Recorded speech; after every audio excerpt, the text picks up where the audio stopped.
Welcome to Charles Dickens, A Brain on Fire, a series that digs deep into the life and works of one of the greatest novelists of all time. Hello everyone. Today's guest is the Lord Northcliffe Professor of Modern English Literature at University College London. He is a broadcaster, a journalist. He has a specialism in 18th and 19th century literature. He is also steeped in contemporary writing and was famously one of the judges that awarded Hilary Mantel the Booker Prize for her Wolf Hall. He also wrote the celebrated book What Matters in Jane Austen, a writer he describes as a goddess. His latest book is The Artful Dickens, which I'm holding in my hand, and is now available in paperback. I am, of course, speaking about the brilliant Professor John Mullen, who joins us now to talk about his favourite Dickens novel, Great Expectations. John, hello, welcome. Hi, good to be with you. We're here for a special reason to talk about Great Expectations, and I've picked up over the last year or so since you published The Artful Dickens and you've been doing interviews, that Great Expectations is your favourite. And I wondered, first of all, if you could tell us a little bit about why it's your favourite. Yeah, I remember once a student I was teaching who'd read quite a lot of Dickens, actually, much more than students usually have read, said, "Oh, I agree, Great Expectations is my favourite for the obvious reason." And I said, "What's that?" And she said, "Well, it's the only one without a happy ending." And there's an insight in that, I think, which is that there is something extraordinary about the way in which, even in the revised ending that Great Expectations provided, which maybe we can talk about a bit later, Dickens didn't quite gratify his usual Victorian inclination to sort of reward and punish at the end of the novel in the ways that sort of represented poetic justice. And that's because of something quite deep about the novel, which is that, of course, it's a first-person narration, but it's shot through with a sense of kind of self-blame and self-criticism, some of which perhaps is borrowed from its autobiographical aspect and which belongs to the author himself, and which is really sort of unique in Dickens, I think, in his fiction. But that's a rather waffly way of saying why it's my favorite. Another way of saying it would be to say that I just think it's sort of formally the most perfect of his novels. And so although I love the Dickens that is copious and wasteful and that can't resist giving you a picture of a character who's not needed for the story, but there he is in a shop on the Pentonville Road, so Dickens has got to give him to you in all his peculiarity. That Dickens isn't really part of Great Expectations. It's the most tightly, minutely organized and perfected novel, and seems to me to be the one which, where he's absolutely at the peak of his powers.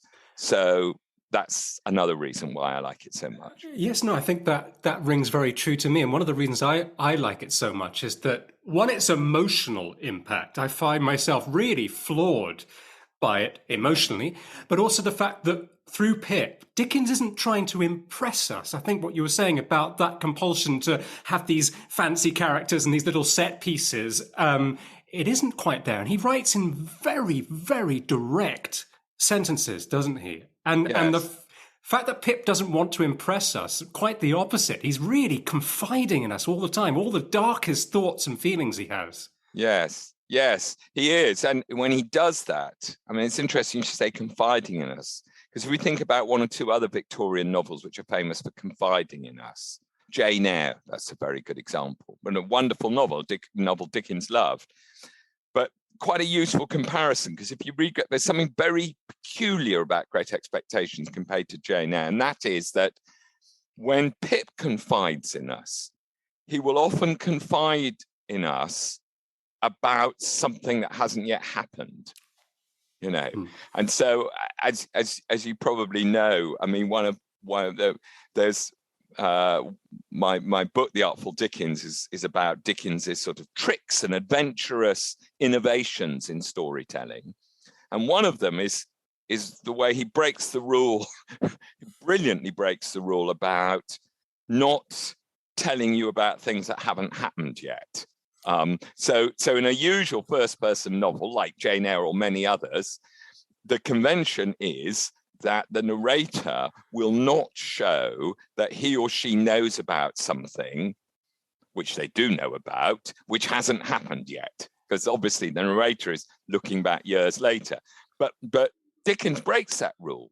So when Pip confides in us, he will say something like, there's an example when he's talking about Biddy and his relationship with Biddy when they're both just age 14 or 15. And he says, she said with a strangely sorrowful air, something like that. And he says, which I didn't understand then, though I do now.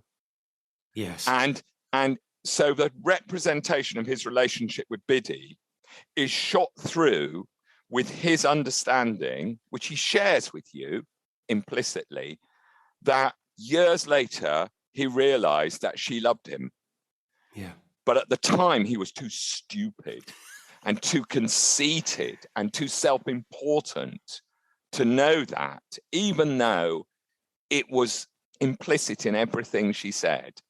And he shares that rueful knowledge that comes too late to him, sort of with the reader. And that can, you know, and Great Expectations is all about knowledge that comes too late, things you realize that you should have realized before, something which I think makes it, is part of his extraordinary appeal on to all intelligent readers, because we all have that, don't we? Oh my God, I know now, but I should have known then. Yes. That's what it's all about. Him breaking that convention of that, what you call the foreseeing, I think, in your chapter in The Artful Dickens, him sort of breaking that makes it more kind of personable, I think, somehow. More that he's in the room with you almost, and that he's like that person who's telling a story and can't help but say, and this would turn out badly, but anyway, I'll come to that. Yes. And often that's an inept way of telling a story, isn't it? You know, that you can't, the person who can't resist throwing in something which comes later in the story.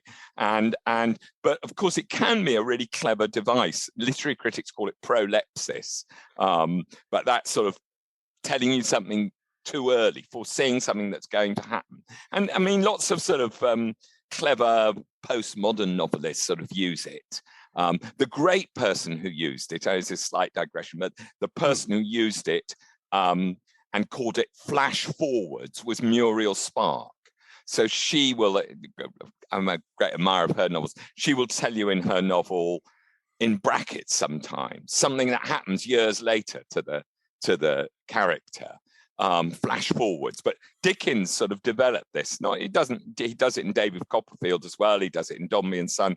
It's not the only novel where he does it, but I think especially powerful in Great Expectations because it's a novel of regret and ruefulness and self-condemnation. I mean, there have been readers down the years who have thought sort of Pip's too hard on himself almost.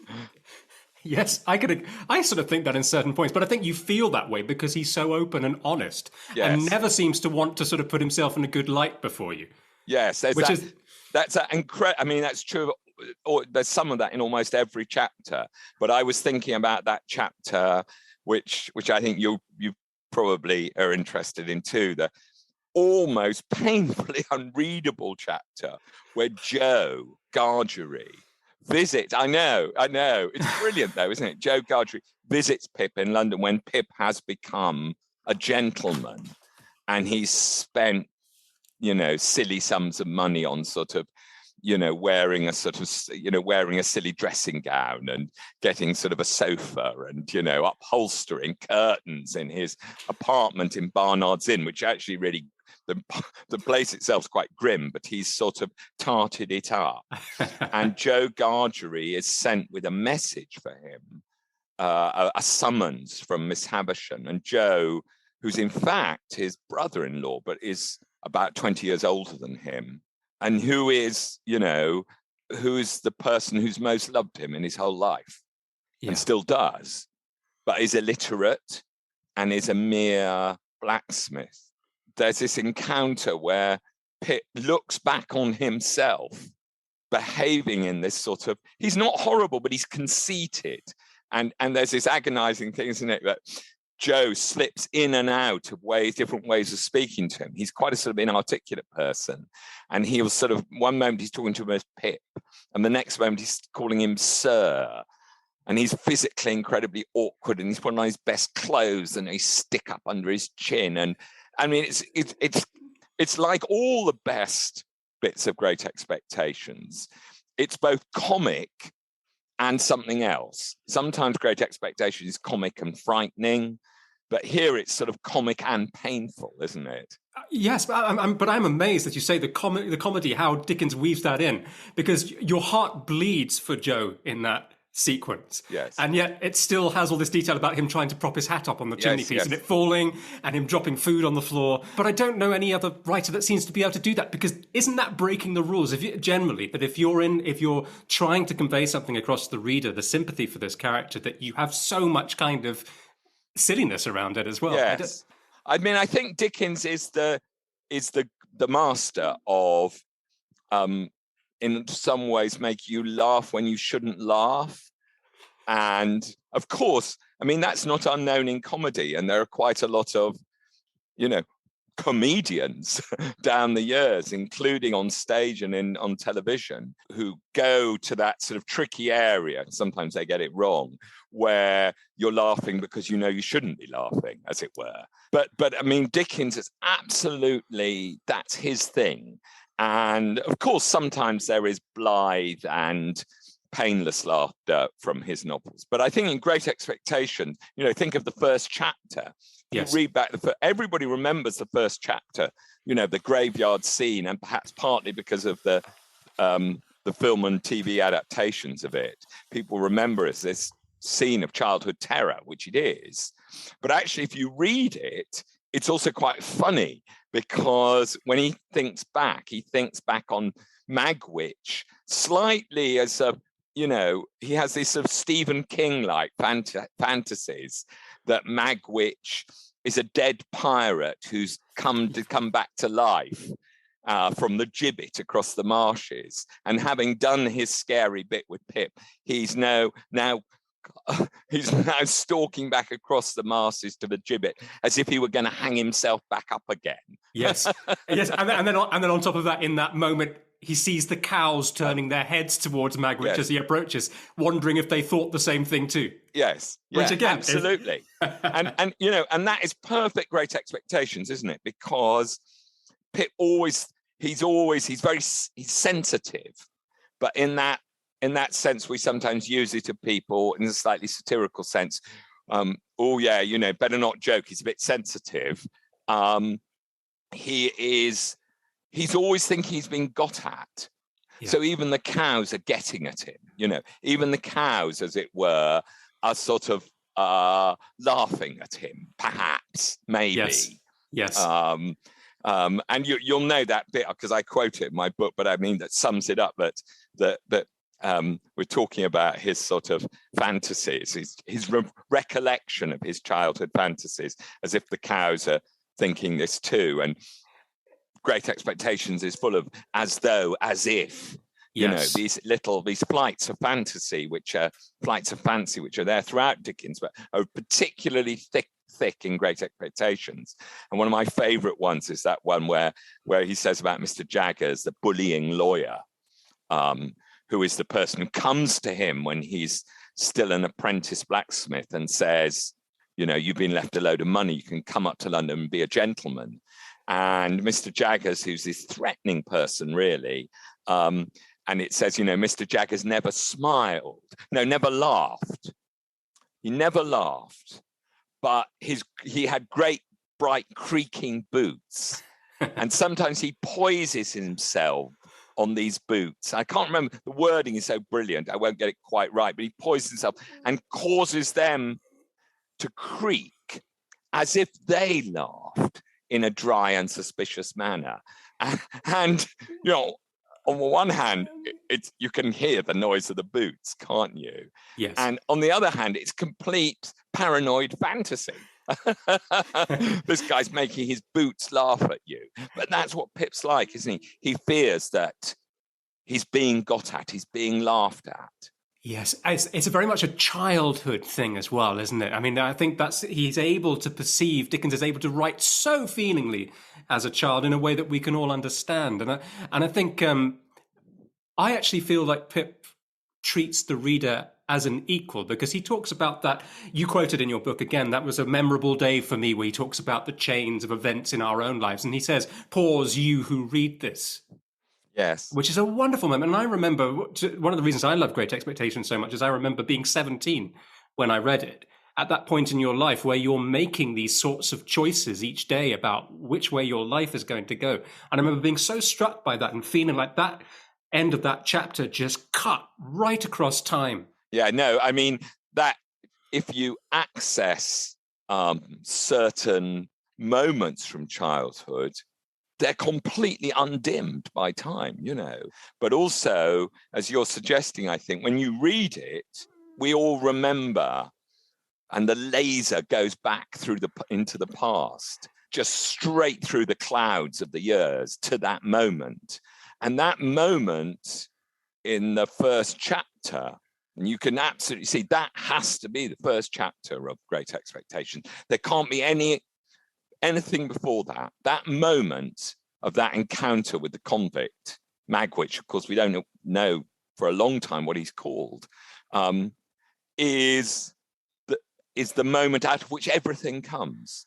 And so even, you know, there's an amazing description quite late in the novel where Pip is in the boat taking Magwitch down the Thames.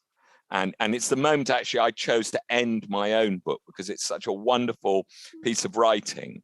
And it's a wonderful piece of writing, again, breaking almost all the rules that you're taught in primary school about how to write. You know, don't use lots of ands, don't repeat yourself, don't use cliches. You know, Dickens, he does all those things. Whoa. And Pip in narration goes into a sort of reverie, sort of dream, because as they're going down the Thames, they're trying to intercept the packet boat that goes to Hamburg and smuggle Magwitch onto it so he can escape from Britain. And they can't put him on the boat in London because they think the wharves are being watched. And they're out in the Thames estuary, somewhere out, you know, beyond Tilbury, God knows. And there's hardly anybody out there. And there's marshes and mud. And Pip realizes that this is like his own marsh country. This is like the place we started. And he goes back into a sort of childlike reverie, actually.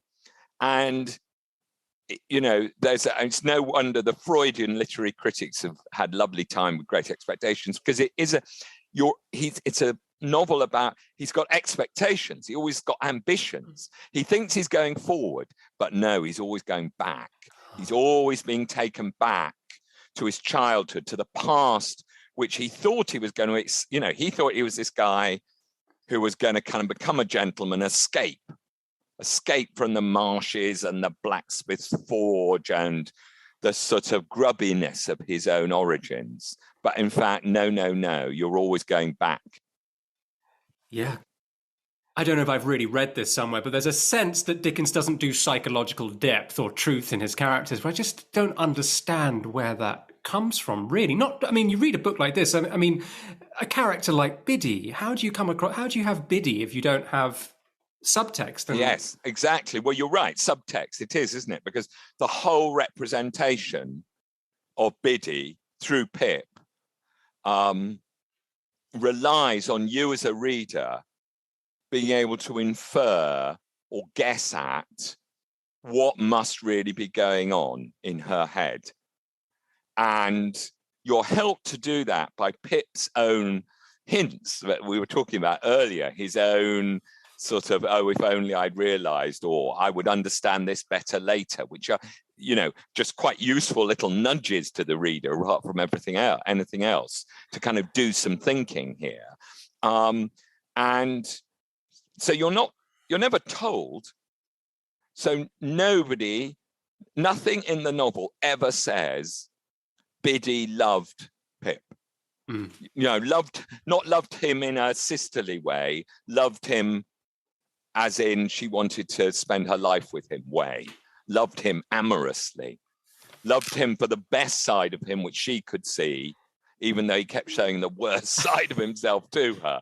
But nothing says that, does it? But you as a reader have such a distinct sense of it, built from her words, as you would like a character in a play who's saying things, and the things they're saying are not what they think, but they are clues to what they think.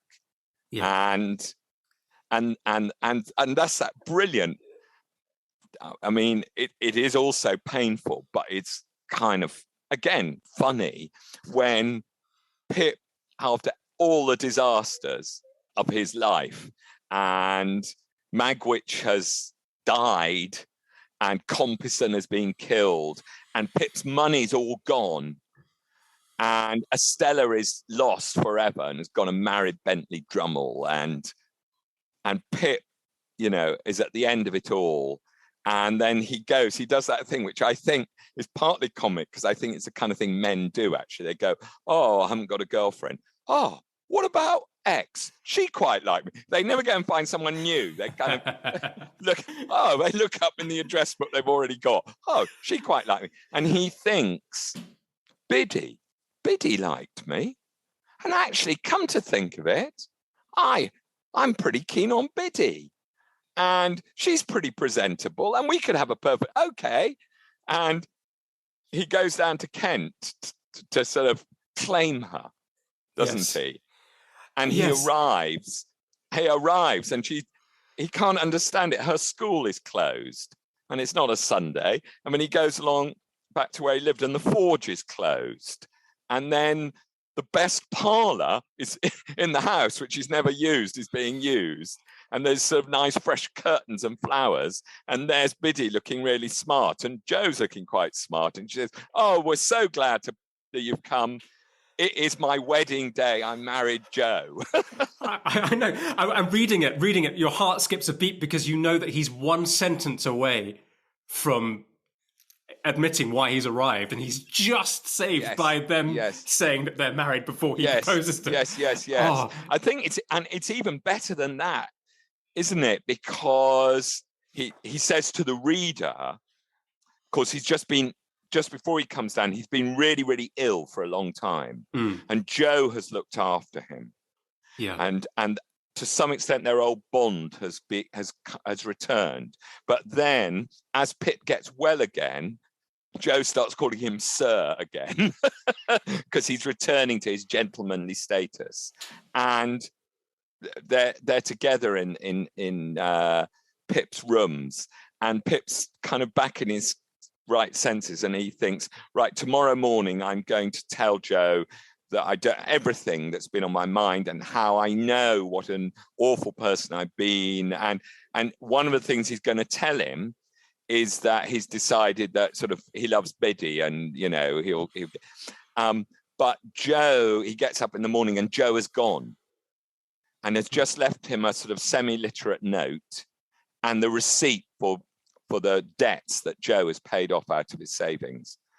And in that later chapter, when Joe and Biddy have just been married, Pip says, doesn't he, thank goodness that I didn't get the chance to tell him as I was about to. I was on the brink of it, about me and Biddy. And he says something about, if I'd said that could never have been undone. Yeah. You know, that could never have been undone. And so the whole possibility of any happiness for Joe and Biddy would have been gone. Yeah. It would have been gone. But he luckily never said it. Yeah, it's one of the most fraught moments reading it, I found just the other day. But something else though, poor Biddy, is that Pip, right from his smallest years, he's quite prepared to take everything he needs from her, isn't he? You know, that thing about the best step I could take towards making myself uncommon was to get out of Biddy everything she knew. You know, and it's just full, and she agrees to it immediately. And it's, I mean, she's such a wonderful, selfless character, isn't she? She is selfless, but she's, you know, I think she's quite intelligently selfless. She's not one of those. She's not one of those Dickensian saintly women, I don't think. And again, one reason, a negative reason why people often love Great Expectations the most is that it doesn't have saintly women in. It has at least one demonic woman in, and perhaps two. But even Biddy's not saintly. So in her exchanges with Pip, she does sort of present him with truths that he chooses not to see the point of, that he ignores. And also, if you look at what she says, I think the dialogue, I was looking at again, the chapter where, Pip tells Biddy that really he thinks he's cut out for better things than being a blacksmith's apprentice, and really can't Joe improve himself a bit, and as the idiom has it, there's no telling people. In some ways, I think arguably she reacts not in a saintly fashion, but quite a realistic fashion to Pip. So she doesn't sort of argue with him, but she gives him every chance to hear the truth, and he just chooses not to. Yes. He even holds it to be true, doesn't he, in moments, and then just drops it and says, despite my better judgment or whatever. But what's interesting is that the way that sequence is set up, where they go off for the walk together and Joe is looking after Mrs. Joe. Yeah. So it's set up a bit like a proposal scene, almost, that you expect it to go one way, and they're sat and they're looking out to the ships and everything, and it goes, one of the most unromantic line he says is, "If I could only get myself to fall in love with you, Biddy, everything would be fine." You think the most insulting, insensitive. It's brilliant, isn't it? Although, of course, and of course, I think you probably know that amongst the very few notes that Dickens left for when he was composing Great Expectations, unlike most of his novels, then there aren't lots and lots of plans and notes for it. Amongst the very few notes he left is a thing about what ages the characters were at certain stages. And it's quite important to the exchange we're just talking about, that Pip, I think, is about 14 or something, and Biddy's about 15. So it has this added thing that they're not actually really old enough yet to be talking about getting married.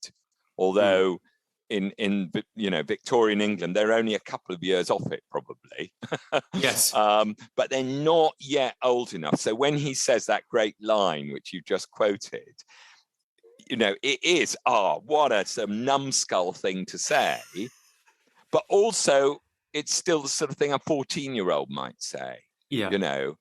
I'm going to plan, because he's full of sort of grand schemes about himself. So things about falling in love and marriage are still sort of part of some future game plan, as it were. Yes, and it's written very well as that sort of adolescent on the cusp, because that description of him tearing handfuls of grass and throwing them is very sort of childish, and at the same time he's talking about future prospects and about so at this stage, even the fact that Biddy's a year older than him is probably sort of matters a bit, because she sort of understands this stuff a bit better than him, one suspects. Yes. And I suppose with Estella as well, because they're the three of them are all around the same age, aren't they? Yes, Estella's And but that description of when he meets Estella for the first time about how she behaved like she was 1 and 20 and a queen. Yes. I think it's sort of excellent. The idea about, which we can relate to when you're a teenage boy, that girls develop quicker than you, don't they? They do seem much more mature and more like a young woman when you're still sort of nudging younger childhood. Yeah, and of course it's the, what Pip perceives as the kind of class difference between them, which is the sort of, and he feels every pinch of condescension, and she knows that and exploits that. Of course, it turns out that she is the daughter, her father's a convict, spoiler alert, and her mother is a murderess. I know. That's such an interesting idea in the book, isn't it? That people take decisions to protect the people above them in society in the way that Joe really supports Pip's desire to be a gentleman and will do everything to make that a reality for him, calling him sir and nursing him, paying off debts, all of these things. And it's the same with Estella, isn't it? When that information is out there and Pip knows, is it Jaggers he talks to, and he's dissuaded from Estella ever being told about the truth. Yeah, I mean, the whole novel is set up to, in a way, we know it's set up to disappoint or radically undermine Pip's expectations, but also everybody else's. Actually, there's a great bit at the end of the first volume of Great Expectations. It says something like, "Here ends the first stage of Pip's expectations." And so, Pip's expectations aren't just things in his head. It's actually the structure of the novel is about expectations. So it's a novel about somebody who thinks that their story is one thing, and it turns out to be something completely different. And that completely different story involves lots of other people's as well. Estella, far from being this sort of lofty beauty, is somebody who's come to their station in life through a really dark story. So even Pip's visions of what other people's narratives are like is all completely wrong. Yeah. And it's a fantastic irony, isn't it, that I'm sure Estella in London society beggars all these people in high society, despite her background. That's a huge irony, isn't it? Yeah, it is. I think there is a character I wanted to talk to you a little bit about, John, and that's Mrs. Jo Gargery. Because when I read that at 17, I thought, God, what a horrible woman she is. God, don't like her. And that was it, Reading it later again, I sort of have quite a lot of sympathy for her, oddly, and I wonder if you do too. I think there are just obviously what happens to her is terrible, but just that there's something about, going back to the psychology. Sympathy. Where does that come from? I tell you, that's a very, very valid question. I may not even persuade you, but I think in the fourth chapter when it's the Christmas dinner, and Pip makes up the lie about where he's been, and he says, "Oh, I was by the church listening to the carols," and she says that thing about, "Oh, I'm rather partial to carols myself, and that's the best of reasons for never my hearing any." It's that thing of she believes herself to be a slave with her apron never off. And and it's Jo, I think, isn't it, that persuades her to take in her brother and raise him as a son. Yes. You feel, well, I'm not sure. I sort of feel that if Mrs. Jo had wanted to go to the carols, she would have gone to the carols.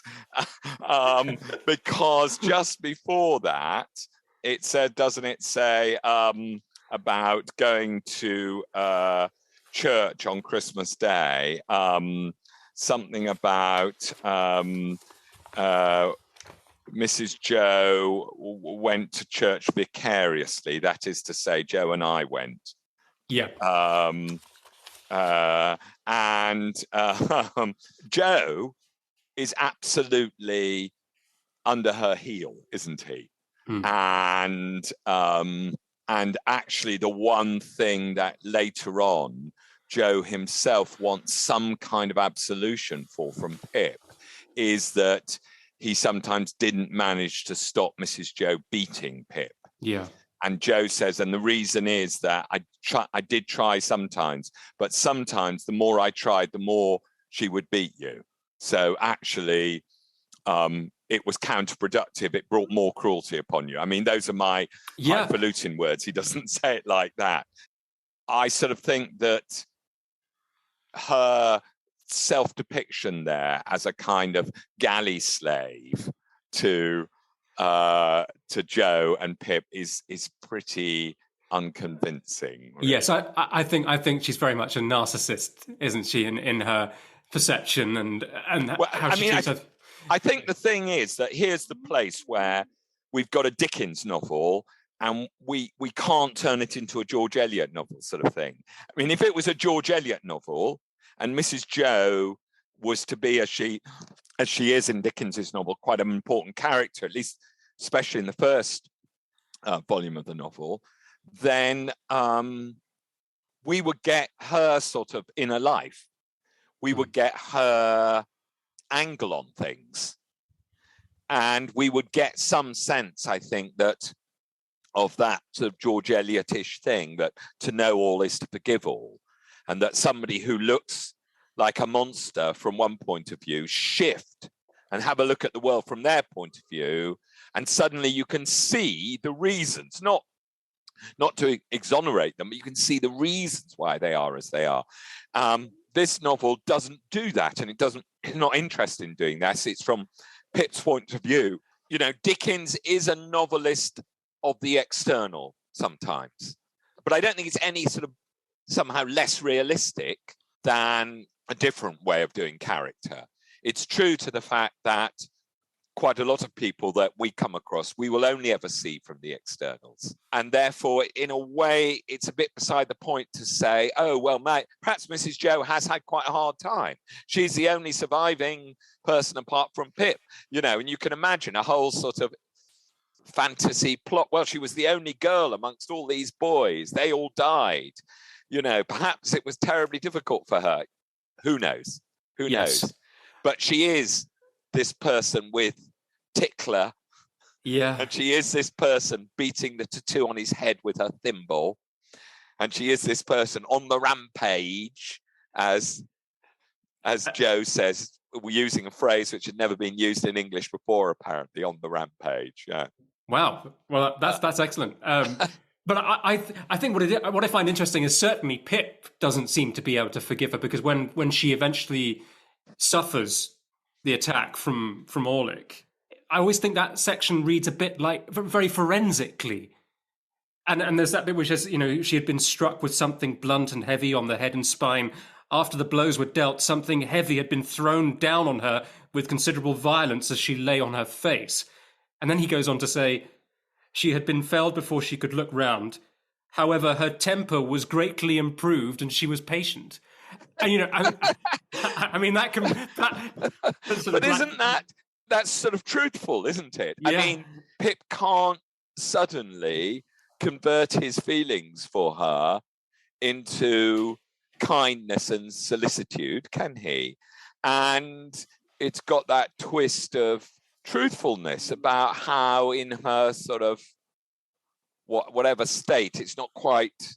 I mean, she is conscious, isn't she? She can hardly speak. She can more or less not speak.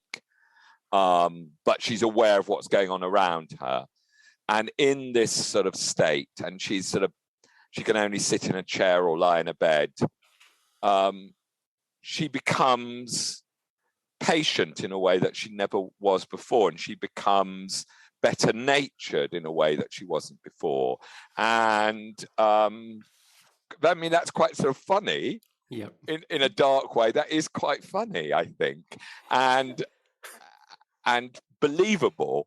And then she also has this thing, which is a real Dickensian twist, that she makes this sign, which looks like a T, and she makes this, she can't say, but she can make this sign like a T. And then it's Biddy who works out that it's not a T, it's a hammer. And then the hammer means, and it's Biddy who also works it out, but it's actually Orlick who does the hammering of the iron in the smithy that she wants to see. And of course, at this stage, we don't know that it's Orlick who actually did this damage to her with the leg iron as a weapon. So it's her sort of, she actually finds his presence reassuring, even though it was him who did her in. And she is his sort of, not just his victim, but also, well, she's sort of doubly his victim because he has a weird sort of power over her. And that's a really strange twist of psychology, but one I find gruesomely believable, actually. Yeah, I do. And is trying to understand whether or not she's frightened of him and trying to placate him by Yes, inviting him in to have a yes. drink and all of that, or whether she's genuinely trying to show forgiveness and it's never really answered, is it? I It's never. don't think it's the latter. I don't think it can be the latter. Okay. Um, because also Orlick is completely immune to that sort of thing. Orlick is sort of Pip's sort of nasty twin, isn't he? But Orlick's just interested in power and who has power over whom, and um, and his great fuel of his whole existence, which is only ever implicit until the amazing scene out in the lime kiln when he's going to kill Pip, is resentment. Resentment is his fuel. And of course, brilliantly in the novel, again, a sign of its psychological complexity, even if some of the characters seem observed only on the surface, is it's got this psychological thing that Orlick's murderous rage, and sadistically murderous rage when he thinks he's about to kill Pip, is born of the same kind of inclination that Pip himself had. I'm sick of being down there, of thinking other people are above me, looking down on me, actually. And he's got also, Orlick, a kind of really disturbing interest in Biddy, hasn't he? Yeah, because that's the other part that's awful for Biddy in that chapter with them where they talk, and he says, "Oh, if only I could love you, Biddy." And they're walking back, and who's there but Orlick? And she's looking over her shoulder the whole time, saying, "I don't like him," and he dances at me, and then Pip, in a way that's very blokish, isn't it? Pip gets very territorial almost towards her, and suddenly he's outraged that Orlick shows interest. Yes, In her yes. after essentially rejecting her a few moments before. Yes, yeah, and it's another example of, in one of the chapters in my book is about how sort of Dickens does or doesn't do sex in his novels. And there is lots of evasion and euphemism and so on in places in Dickens. But when he's at his best, he manages to, I think, to use rather than just to submit to the codes of suppression, and not being explicit that he felt were overwhelming at the time. So that, for instance, in the example we've just talked about, Biddy can't say what it is about Orlick that she doesn't like, but we know, don't we? We know what it is.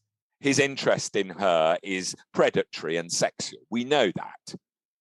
And she doesn't even like being alone near him. And we know exactly why that is, but it's totally implicit, isn't it? Yeah. Yeah. And in some ways, more the more affecting, isn't it? Because of what's unsaid, I think. Yes. And a striking moment, because you've mentioned him, is Jaggers and talking about Estella and the servant, Molly, being her mother. There's this one moment that I find strikingly modern as well, which when he, I think you mentioned this in your book as well, where he claps his hand around her wrist like a trap, I think. Yeah. I mean, that exchange there is like Harold Pinter, isn't it? Yes, it's extraordinary. It's extraordinary. And again, it's extraordinary in terms of what we're expected to infer about sex, because Molly, of course, once she was this fiery and attractive young woman, and Jaggers specializes in people who are accused of quite serious capital offenses, and sometimes he gets them off. And we find, in retrospect, in the course of the novel, the backstory of how Jaggers managed to get the young Molly off the charge of murder. And the implication is she did murder this woman, who was a rival for Magwitch's attentions. And she was Molly was Magwitch's girlfriend and Estella's mother. And of course, she had to give up the child. And, if it was a 21st century novel, it would be all her story. We glimpse this kind of hidden tragedy. And, the implication is Jaggers got her off, and she is therefore his servant. She owes him. He's got her. And he gets her off on quite spurious argument. And it's all about scratches. How did she get all these scratches, which are actually from her victim? oh, because she went through a hedge, and he manages to make up a brilliant story about it. Now she is a servant, sort of 15, 18 years later, and he does this thing of suddenly grabbing her hand. And the way he treats her is really interesting. And the way he speaks to her, oh, Molly, Molly, Molly, Molly. The only time in Dickens somebody says somebody's name 4 times, Molly, Molly, Molly, Molly. He's at once totally powerful, but also weirdly intimate with her. And he grabs her wrist, as he says, and he says, look at those hands, look at the power in them. And her arms are scarred still. And I think the implication is very, very clearly that, you know, theirs is a ménage, that she's his sexual partner. Certainly has been, probably still is. He's this man who lives, she's the only other person in the house. He's got plenty of money, but he has this one servant who's Molly. He is intimate with her. And Dickens lets us see that in order, I think, partly in order to imagine what, after all, social historians will tell you was often the case, that people had sex with their servants, you know, that men especially had sex with their female servants in relationships which were often, if not abusive, at least kind of, exploitative. Highly exploitative. Well, Dickens isn't going to give you that directly, but he lets you infer it, I think. I don't think, when I first read Great Expectations, I don't think I got that, but it seems really, really clear now. Yes, I didn't the first time either, but I think I agree. Absolutely, I can see that, and I'm interested to know. This is sort of almost like a beginning question, really. But what was it that drew you to Great Expectations? When did you first read it? How many times have you read it over the years? Well, I think that I first read it as a sort of, when I was about 18 or something, perhaps slightly out of a sense of duty. Maybe I wanted an extra thing to put on my personal statement on whatever UCAS forms were called in those days, you know, something to talk about at university interview, although I didn't. What I do remember is whenever I first read it, I do remember this sense that I wasn't quite sure if Dickens was proper literature, or still wasn't quite sure. So I knew that sort of Conrad and Henry James were proper literature. And I think I knew that George Eliot and Jane Austen were proper literature, although I still hadn't quite clocked on to why Jane Austen was good. But I could see she wrote proper, you know, really elegant, beautifully written sentences. And of course, Dickens writes fantastic sentences, but they're stranger and less conventional and often less elegant.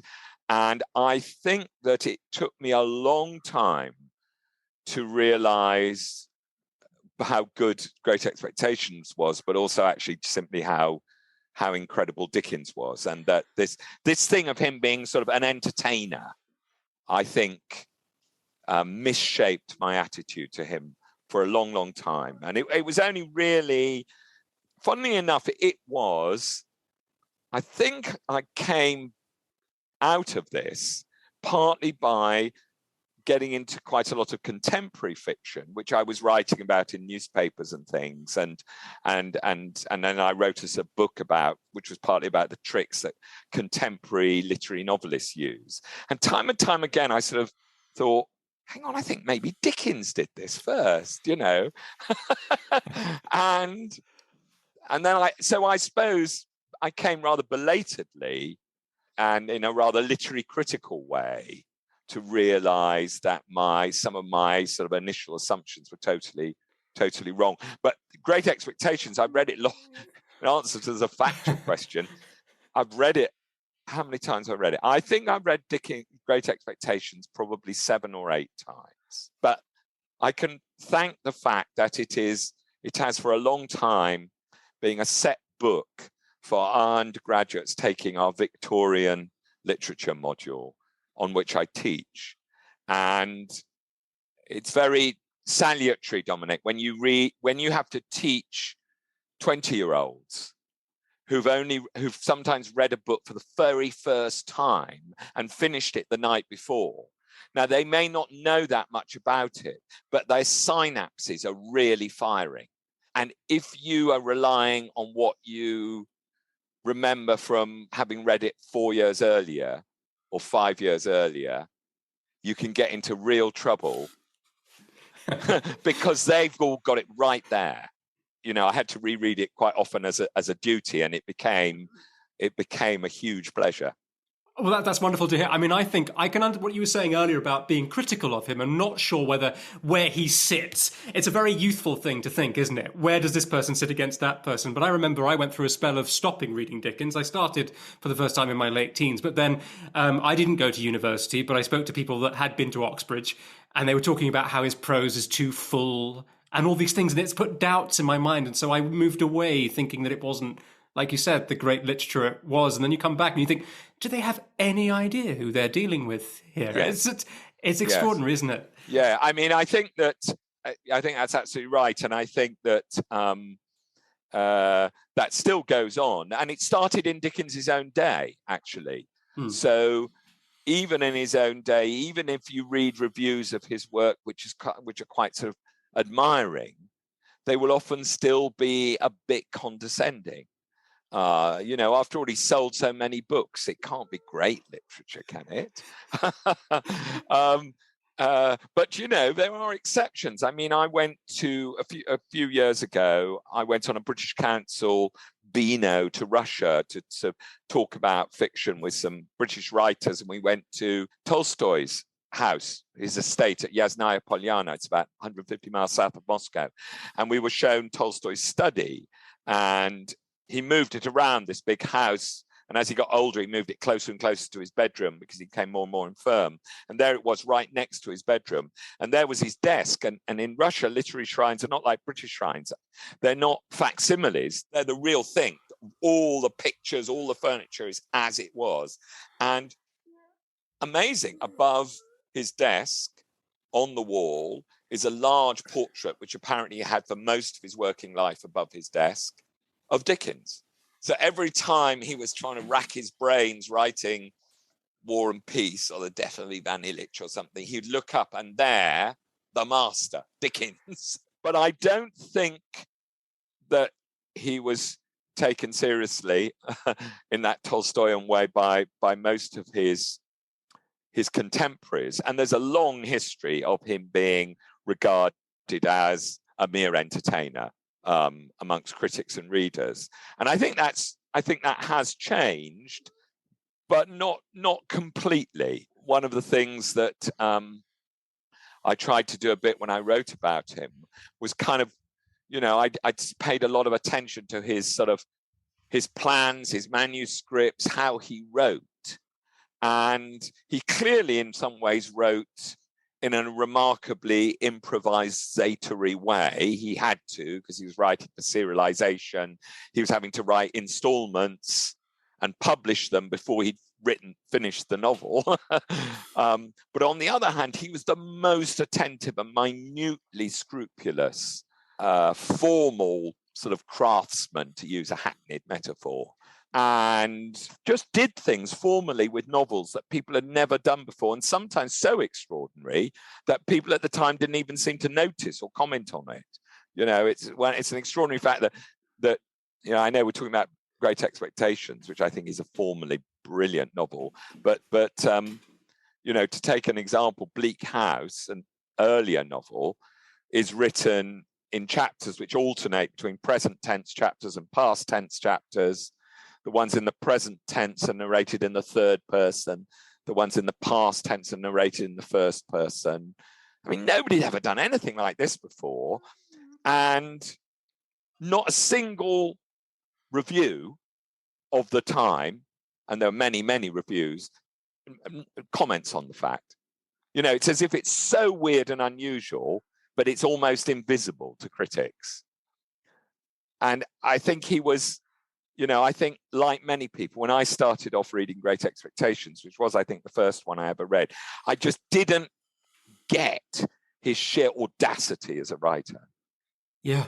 And in your book, not only do you defend him to the hilt, you make those points at the beginning in your first very opening introduction, I think, but also talking about the changes of tense. I mean, I think Great Expectations has it fantastically, doesn't it, in that first chapter where he's talking about, my father's family name and ours was the marsh country and all of that, but then suddenly, bang, when it's Magwitch with Hold Your Noise. Yes. It's sort of astonishing, isn't it? It sort of uproots everybody, the storyteller and the reader. I think it's a wonderful sentence, isn't it? It says, ours was the marsh country down by the river, within as the river wound 20 miles of the sea. My first, most vivid and broad impression of the identity of things seems to me to have been gained on a memorable raw afternoon towards evening.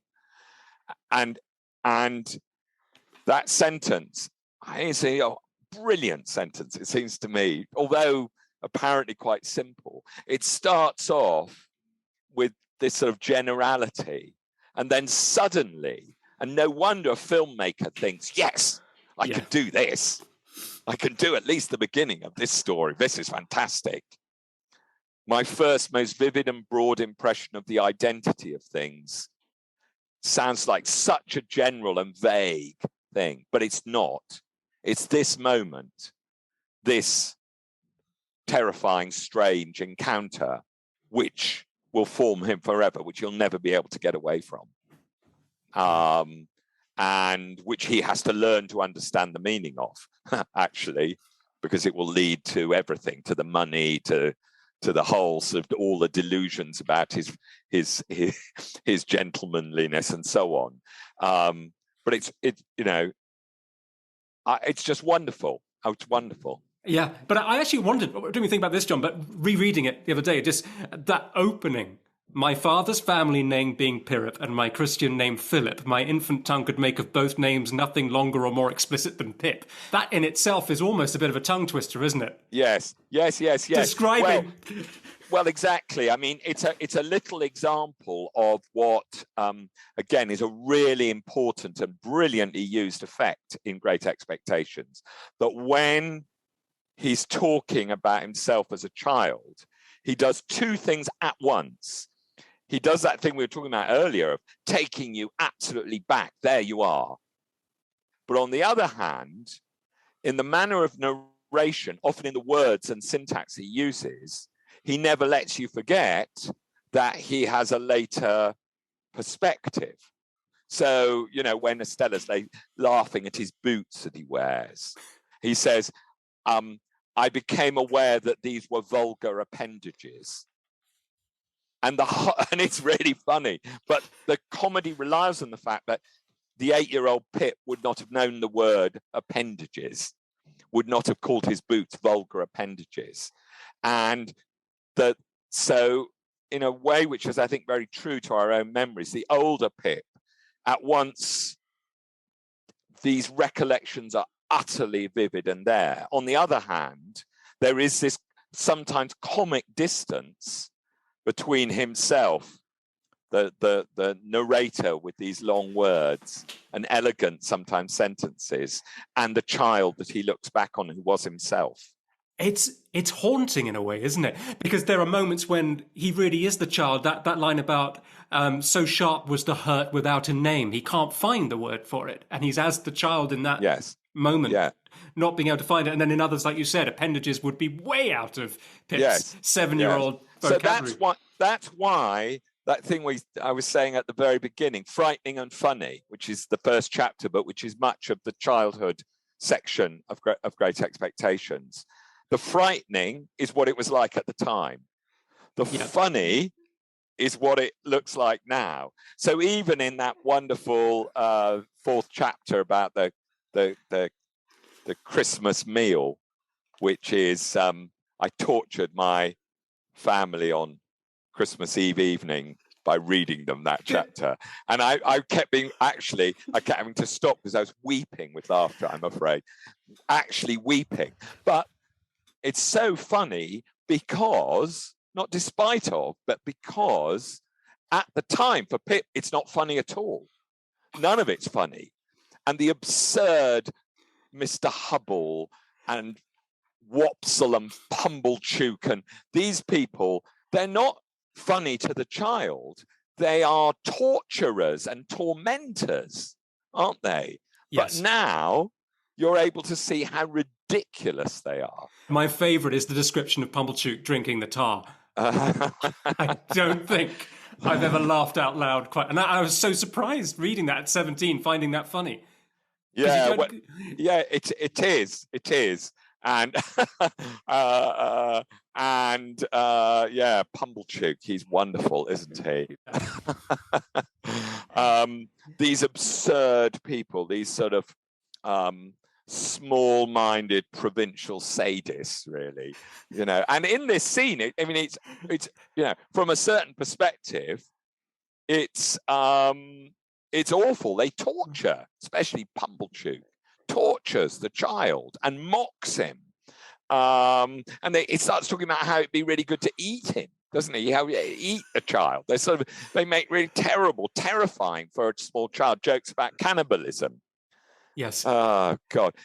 Mrs. Joe, said Uncle Pumblechook, a large, hard-breathing, middle-aged, slow man with a mouth like a fish, dull, staring eyes, and sandy hair standing upright on his head, so that he looked as if he'd been all but choked and had that moment come to.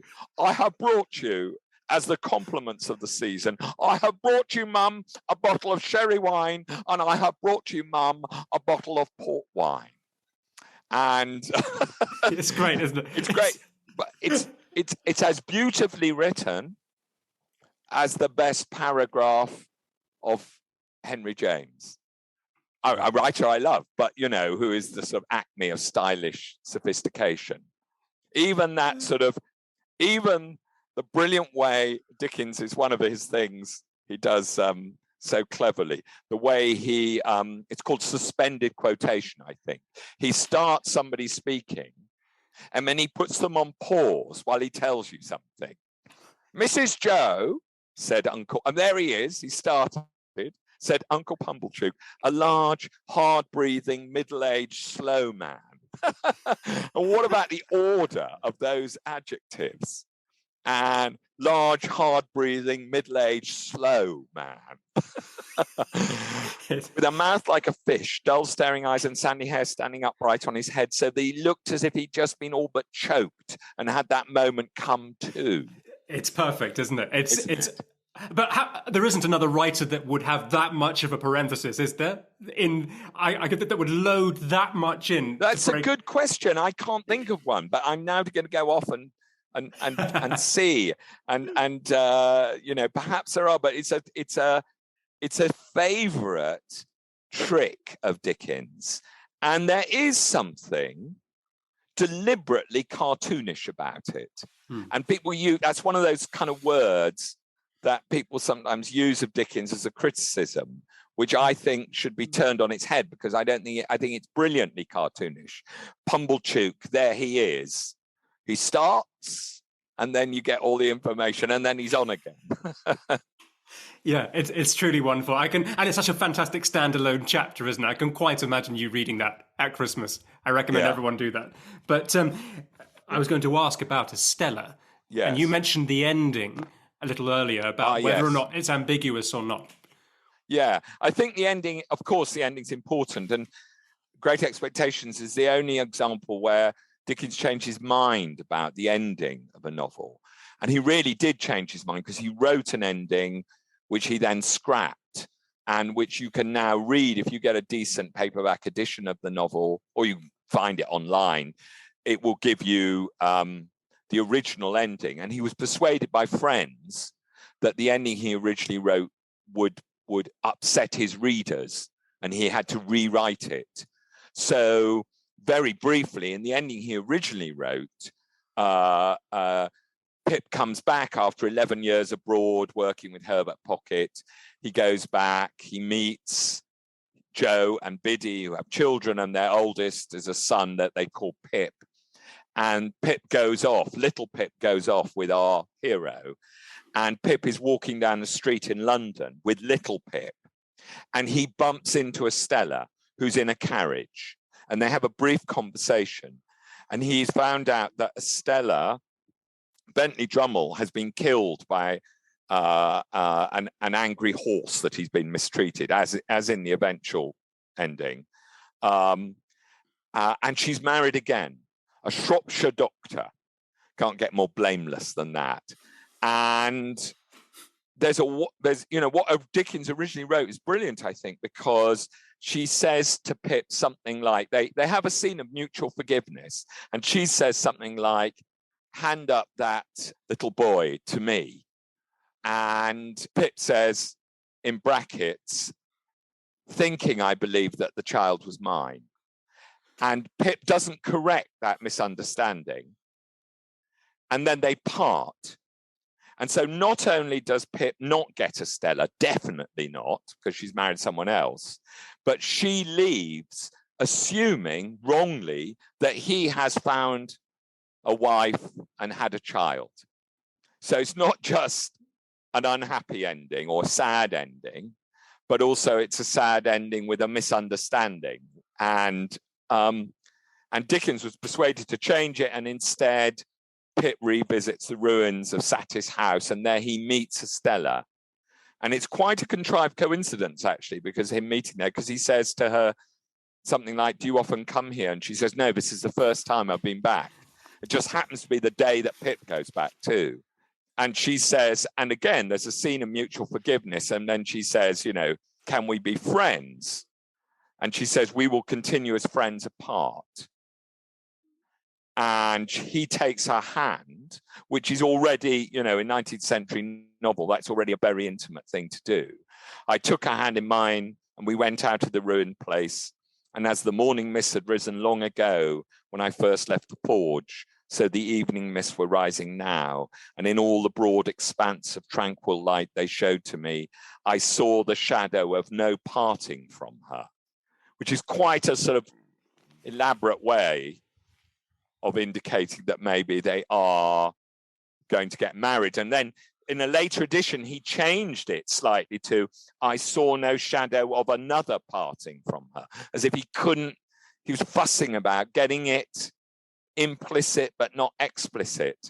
And I think lots of readers feel that even that final ending, which Dickens was persuaded to substitute for his original ending, is still fairly ambiguous.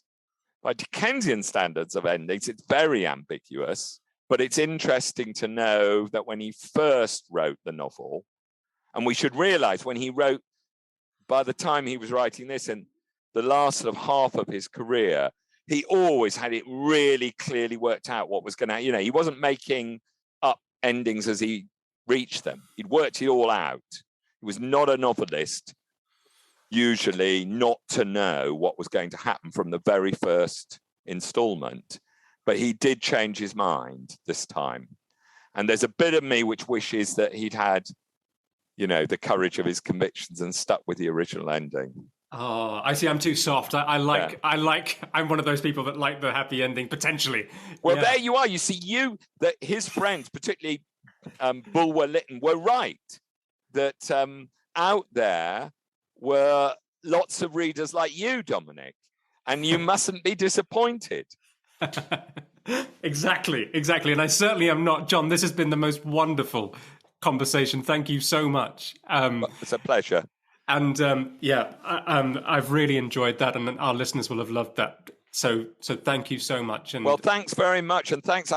It's very rare to have a conversation with somebody where before you ask each question, I'm thinking, God, Dominic, he knows this stuff really well. I hope he doesn't catch me out. Oh, I'm so glad I've pulled the wool over your eyes on that. We better end it now.